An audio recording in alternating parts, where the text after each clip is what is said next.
अरे भैया ये प्याज कैसे दी? बाबूजी ले लो प्याज ले लो, 15 का 250 ग्राम, 25 का 250 ग्राम। अच्छा। अरे ये ड्रेस तो मंदबुद्धि इंस्टीट्यूट ऑफ टेक्नोलॉजी की है ना? हाँ। अरे क्या बात, मैं भी वहीं से पास आउट हूँ भैया। अरे विश्वास नहीं हो रहा, टॉपर था यार। रिजल्ट दिखाऊं? विश्वास नहीं हो रहा तो रिजल्ट दिखाऊं? नहीं होंगे।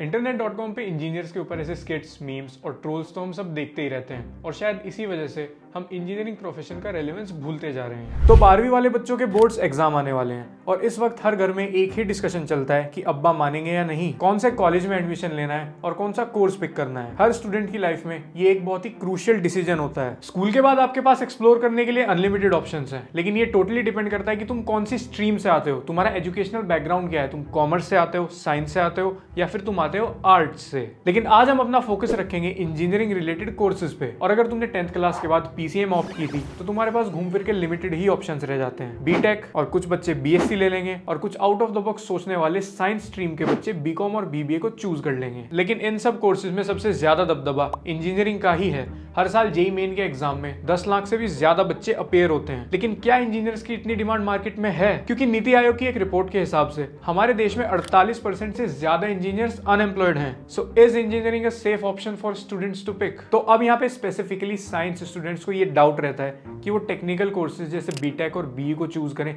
या फिर नॉन टेक्निकल कोर्सेज जैसे बीकॉम और बीबीए को पिक करें। पहले तो it totally depends upon your goals and ambition and your educational background. लेकिन हाँ, अगर आप टेक्निकल कोर्सेज पिक करते हैं तो वो आपके लिए काफी सारे गेटवेज ओपन कर देता है। अब इंजीनियरिंग वर्ल्ड के सबसे हार्डेस्ट कोर्सेज में आता है और थ्रू आउट योर ग्रेजुएशन ये तुम्हारे प्रॉब्लम सॉल्विंग स्किल्स और एनालिटिकल स्किल्स को शार्पन कर देगा। और इसीलिए आप ये भी देखोगे कि कॉम्पिटिटिव एग्जाम्स जैसे सिविल सर्विसेज और यूपीएससी में 60% से ज्यादा लोग इंजीनियरिंग बैकग्राउंड वाले हैं। और इवन इंडिया के टॉप मैनेजमेंट कॉलेजेस में भी मेजॉरिटी लोग इंजीनियरिंग बैकग्राउंड वाले ही हैं। और ओला, जोमेटो, फ्लिपकार्ट और पेटीएम जैसी कंपनीज के फाउंडर भी इसी बैकग्राउंड से बिलोंग करते हैं। तो यहाँ पे इंजीनियर सिर्फ जॉब सीकिंग के लिए ही नहीं बल्कि जॉब क्रिएशन के लिए भी जाने जाते हैं। और इतना ही नहीं, वर्ल्ड के टॉप 100 बिलियनियर्स में से 22% लोग भी इंजीनियरिंग बैकग्राउंड से ही आते हैं। And on the other hand, तुम नॉन टेक्निकल कोर्सेज को ऑप्ट करके भी अपने रिस्पेक्टिव फील्ड में ग्रो कर सकते हो। और ये टोटली डिपेंड करेगा तुम्हारी ड्रीम जॉब, तुम्हारे फ्यूचर गोल्स के ऊपर। उसी के अकॉर्डिंग तुम अपने कोर्स को पिक करोगे। तो यहाँ पे कहने का मतलब ये है कि engineers are more open to diversity, क्योंकि उनका कोर्स पहले से ही इतना हार्ड है कि उनको कोई भी करियर ट्रांजिशन करने में इतनी मुश्किल नहीं होती। और यहाँ पे कुछ लोग ऐसे भी होते हैं जो नॉन टेक्निकल बैकग्राउंड से अपनी ग्रेजुएशन करते हैं, लेकिन लेटर वो अपने करियर में रियलाइज करते हैं कि आईटी फील्ड में ज्यादा अच्छी जॉब अपॉर्चुनिटी है। ऑल्सो देयर आर पीपल जो डेटा एनालिस्ट बनना चाहते हैं या कोई भी इन डिमांड आईटी फील्ड में जाना चाहते हैं but don't know which profession to choose from, whether data analytics, front end, back end, quality assurance and mobile development. उनके लिए है Coding Invaders, only safest and most trusted platform in India which provides job guarantee non IT profession से IT profession में career switch करने में for high paying jobs, वो भी with in 9 months। लोगों को लगता है कि इन हाई पेइंग आईटी फील्ड में जाने के लिए कोडिंग बैकग्राउंड होना जरूरी है, which is wrong. Only graduation is required, वो भी in any field. Here you get 9 months course tenure. First 6 week में you will get to learn 6 most in demand professions जैसे data analyst, front end, back end, quality assurance, mobile development and project management. And फिर आप choose कर सकते हो जो आपके लिए बेस्ट सूटेबल है with the help of a career consultant जो आपको कोडिंग इन्वेडर्स प्रोवाइड करेंगे। And master in just 8 months और साथ में 1 month की internship and then guaranteed job. और सबसे अच्छी बात यह है कि before enrolment you will be provided with a guaranteed agreement with money back guarantee as well. Already 20,000 plus learners have transformed their career with coding invaders. Here all modules, real business case studies, project assignment and even tool selection are totally job oriented. And the best part is everything is designed by industry experts who are from Amazon, Philips and many more. Here candidates are securing job package of what 10 lakh to 25 lakh per annum with the help of 300 plus hiring partners.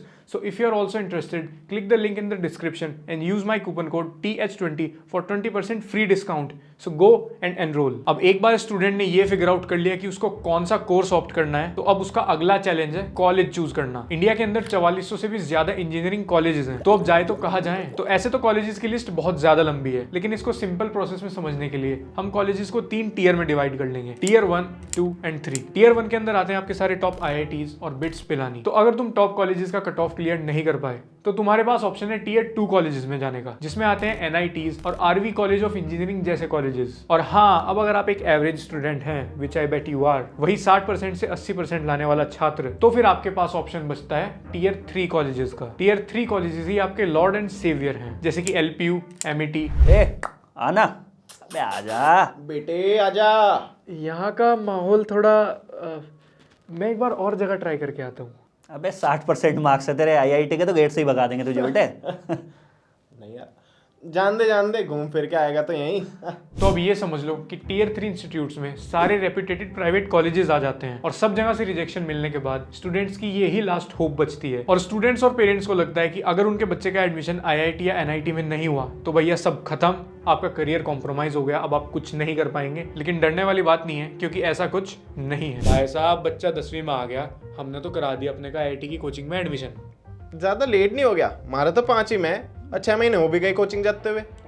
देखिए भाई साहब, हमारा बच्चा है अभी माँ के पेट में, 6ठा महीना चल रहा है।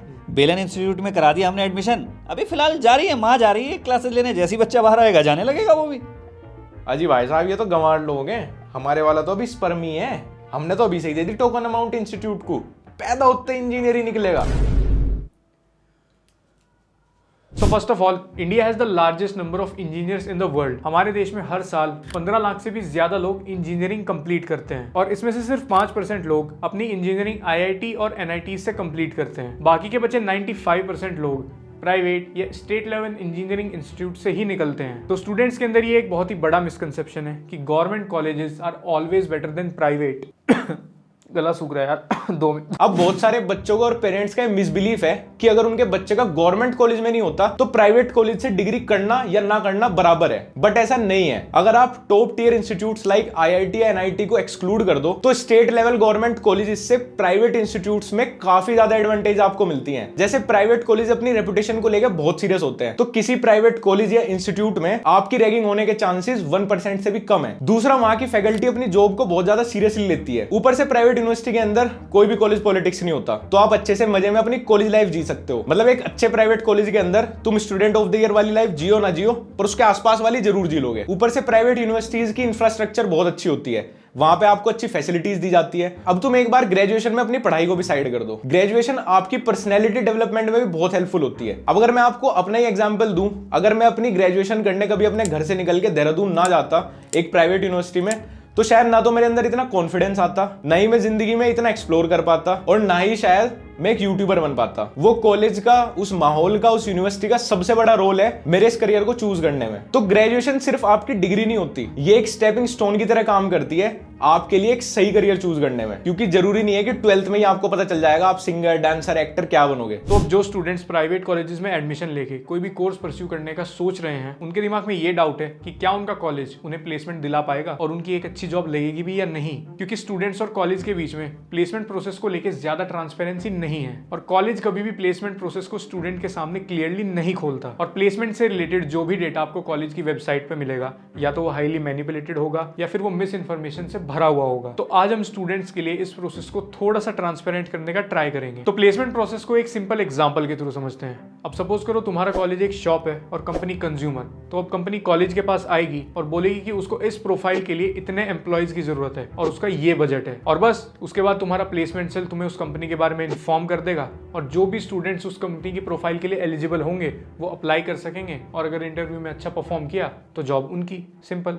तो अब हम जानते हैं कि कॉलेजेस अपने प्लेसमेंट के डेटा को कैसे मैनिपुलेट करता है। तो अगर तुम किसी भी कॉलेज का प्लेसमेंट डेटा निकालने जाओगे तो तुम्हें उसकी वेबसाइट पे प्लेसमेंट ब्रोशर मिल जाएगा, जिसके अंदर उस कॉलेज के सारे रिक्रूटर्स मेंशन होंगे। तो यहाँ पे हेराफेरी ये है कि कुछ बड़ी एमएनसीज को कॉलेज पे करता है just to visit their campus, जिससे कि वो उनके ब्रोशर पे अच्छा लगे और उनकी एक ब्रांड वैल्यू क्रिएट हो जाए। और यही डेटा स्टूडेंट्स को मिसलीड करने के भी काम आता है। तो यहाँ पे इसको वेरीफाई करने का ये सोल्यूशन है कि पिछले कुछ सालों के ब्रोशर डाउनलोड कर लो और वहां पे देखो कि कौन से रिक्रूटर्स रेगुलरली कैंपस विजिट कर रहे हैं, और उसमें से जो भी तुम्हें कॉमन नाम मिलेंगे बस वही हैं कॉलेज के रेगुलर रिक्रूटर्स। और आईटी फील्ड में हर साल नए स्टार्टअप्स तो कैंपस विजिट करते ही हैं, क्योंकि इंडिया में स्टार्टअप्स की कमी तो नहीं है। तो अब अगर आप किसी भी प्राइवेट कॉलेज का प्लेसमेंट डेटा उठा के देख लो तो वहाँ पे काफी सारी कंपनीज हर साल कैंपसेस विजिट करती हैं। तो अब ये स्टूडेंट पे डिपेंड करता है कि उसका स्किल सेट कैसा है, उसकी कम्युनिकेशन स्किल्स कैसी हैं। अगर तुम्हारे अंदर इन सभी चीजों का बैलेंस है तो तुम एक डिसेंट जॉब का इंटरव्यू क्रैक कर लोगे। और एक एंट्री लेवल जॉब का इंटरव्यू क्रैक करना कोई ज्यादा टफ नहीं होता। ये सब लोगों ने हवा बनाया हुआ है कि यार अगर तुम्हारे अकेडमिक्स अच्छे नहीं है तो जॉब क्रैक नहीं होगी, या फिर बीटेक के बाद तो जॉब है ही नहीं। अगर तुम्हारे पास एप्रोप्रिएट स्किल्स हैं तो तुम एक entry level job easily crack कर लोगे। लेकिन अगर तुम भी उन्हीं लोगों में से हो जिन्होंने इंजीनियरिंग के 4 साल ना तो पढ़ाई की और 20 बैकलॉग पेंडिंग है, तो फिर तुम्हें कोई प्लेस नहीं करा सकता। Okay, so tell me about yourself. My is name Darsh Haka is my name. खैर छोड़िए, ये बताइए आपने इंजीनियरिंग क्यों चूज की? Sir, because I love engines. Engines are my favorite. Train का इंजन, गाड़ी का engine, I love all engines. अच्छा ये बताइए कि आपको कौन कौन सी लैंग्वेजेस आती हैं? Sir I know Hindi, English, Marathi, Bengali, Malayalam. Coding. Coding? अरे भाई इंजीनियरिंग में नौकरी है ही नहीं. कौन पूछ रहे हैं इंजीनियरिंग वालों को? पर भाई ये कॉलेज वालों ने ना हमारे साथ स्कैम कर दिया, हमारे 20 लाख रुपए ठग दिए. नौकरी तो कहीं है ही नहीं. और बहुत सारे ऐसे लोग जो इंटरव्यू के प्रोसेस के लिए भी एलिजिबल नहीं होते, वो बाद में कोर्स को बदनाम करते हैं और बोलते हैं कि प्लेसमेंट तो है ही नहीं. और अभी जब जॉब अपॉर्चुनिटी की बात चल ही रही है तो मैं आपको बता दूं कि एक सॉफ्टवेयर इंजीनियरिंग की जॉब में बाकी मैनेजमेंट जॉब्स या फाइनेंस की जॉब से काफी ज्यादा ग्रोथ का स्कोप है. एक सॉफ्टवेयर इंजीनियर इजीली हर साल 15 से 20% की सैलरी हाइक ले सकता है. और अगर वो अपनी स्किल्स को इंडस्ट्री स्टैंडर्ड के अकॉर्डिंग अप टू डेट रखे और उनको पता है कि सही टाइम पे जॉब कब ट्रांजिशन करनी है, तो इवन वो 50 to 100% की सैलरी हाइक भी ले सकते हैं. और जो लोग सॉफ्टवेयर इंजीनियर जैसे फील्ड में भी ग्रो नहीं कर पाते, उसका रीजन है पुअर डिसीजन मेकिंग और लैक ऑफ स्किल्स. और ऐसे लोग इवन 10 साल तक भी सेम सैलरी पे ही काम करते रहते हैं. और कुछ लोग जो बोलते हैं कि इंजीनियरिंग करके क्या करोगे, हर तीसरा आदमी तो आजकल इंजीनियर ही है, तो मैं उनको बता दूं कि हमारे देश में 45 लाख से भी ज्यादा इंजीनियर्स हैं. और उसके बावजूद भी आईटी कंपनीज को कुछ स्पेसिफिक स्किल सेट वाले एम्प्लॉयज ढूंढने में प्रॉब्लम हो रही है और उनकी वो पोजीशंस सालों सालों से खाली पड़ी हुई हैं. तो इस फील्ड में स्किल्ड एम्प्लॉयज की डिमांड हमेशा रहेगी. और वर्ल्ड इकोनॉमिक फोरम की एक रिपोर्ट के हिसाब से 54% से ज्यादा इंजीनियर्स को खुद को अपस्किल करने की जरूरत है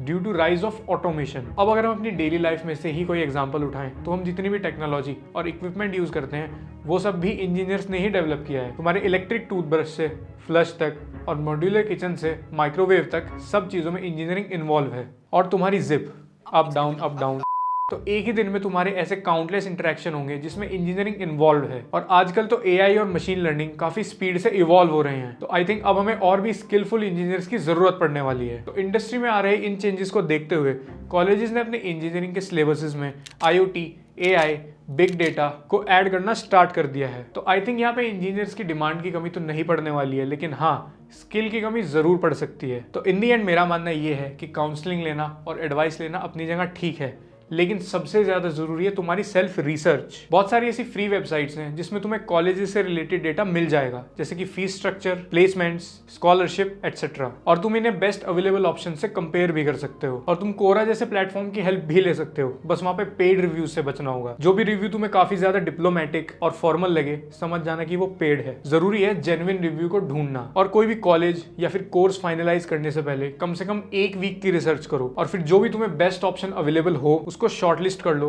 और देखो कि वो तुम्हारे गोल्स और एम्बिशन के साथ अलाइन हो रहा है या नहीं. सो आई होप इस वीडियो ने तुम्हारा थोड़ा डाउट तो क्लियर किया होगा. Let me know in the comment section below. और हमारे व्लॉग चैनल लक्ष्य चौधरी व्लॉग को सब्सक्राइब कर लेना और चाहो तो इंस्टाग्राम पे फॉलो भी कर लेना. यूजर नेम डिस्क्रिप्शन ID में है. तब तक के लिए